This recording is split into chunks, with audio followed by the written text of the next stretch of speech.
Maju.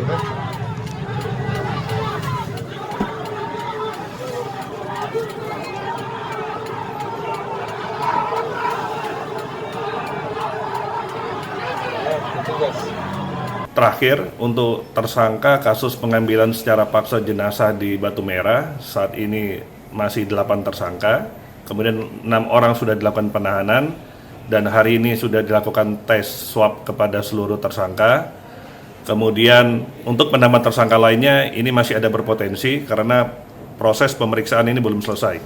Jadi dari jajaran Satreskrim masih terus melakukan pengembangan berdasarkan keterangan saksi-saksi maupun alat bukti yang kami temukan saat ini.